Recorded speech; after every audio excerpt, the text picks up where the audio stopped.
Ayan, so nilalagyan na natin ng tawag dito, mainit na tubig. Ayan o, di ba?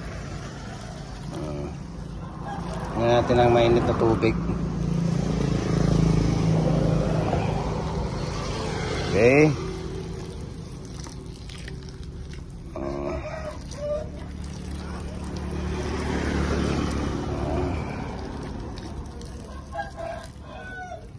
Okay.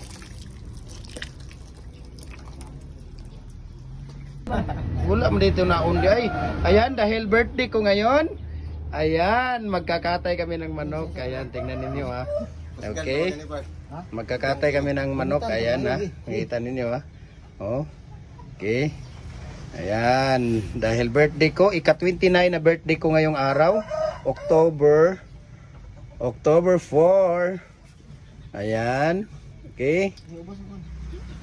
So, dahil birthday ko ngayon, ika-29 na birthday ko, magkakatay kami ng 4 na manok. Ayan, si Kuya Jopre. Hello ka, Kuya Jopre. Hi. Ikaw, Kuya JR. Mag-hi ka. Ayan. So, kakatay namin yan. Okay. So, tingnan natin dito yung, nasaan yung tatlo. Ayan. Yung tatlo, ayan, yung isa nandyan. Tapos yung pangatlo, ang lalaki na ng mga manok namin. Nasa mga 4 na kilo na siguro yan. Ayan o. Okay. Dahil mga siyamo yung ito pa. Yan, nasa mga 4 na kilo na to. Ang laki, ayan o. Oh. Ang tapang pa o. Oh, di ba? Tapang pa. Ayan, dahil birthday ko ngayon, October 4. Ayan, magkakatay kami ng manok. Ito yung isa. Ang laki na rin ito eh. Ayan o. Oh. Nasa mga 4 na kilo na yan. Okay. So, tinulang manok at adobong manok. Ayan. Ako ang magbabanat nito mamaya. Babanatan ko ito mamaya. Ayan. So, lagyan mo ng tubig daw. Day, paulmar ako sa inyong kwanday. Inyong... Hindi, kanila sa isa. Paulmar ko sa inyong planggana day. Kaya ako rin mag-iyaw ano day. Ako rin maglimpyo ano eh. Ayan. Sige, butangin tubig ko na. Tagan eh. Yung mga tubig, dilugasan natin bago natin lagyan ng ano. Ayan. Oh, kuha na tong planggana. Tama na. Oh, hugasan mo muna yan dong. Yan, hugasan mo. Sige pa, ilublob mo lang siya. Then ipatulo, ibutang na yung planggana. Kaya itong butangan na og tubig. Lagyan natin ng mainit na tubig. Ako ang maglilinis. Wala naman akong ginagawa dyan sa labas. Oh, sige na. Okay na yan.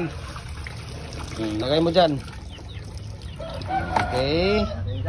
Okay, nasa doon mo lagay doon. Doon sa ibabaw ng ano, molder. Dahil nag-init na ako ng tubig. Unang manok na kinatay natin. Tapos mayroon pa tayo dito. Ito pangalawa. Tatayin natin mamaya. Nasa mga 4 na kilo din yan. Ayan. Okay. Pag may itinanim, may aanihin. Ayan, ito. Pangatlo yan. Ayan, pangatlo. Babanatan natin mamaya yan. Ayan o. Nasa mga 4 kilos na rin yan. Okay. Tapos yung isa nandito. Nasa mga 4 kilos na rin ito. Ayan o. Oh. Laki eh. Ayan o. Oh. Ayan. So 4 na manok yung kakatayin natin ngayon. Okay.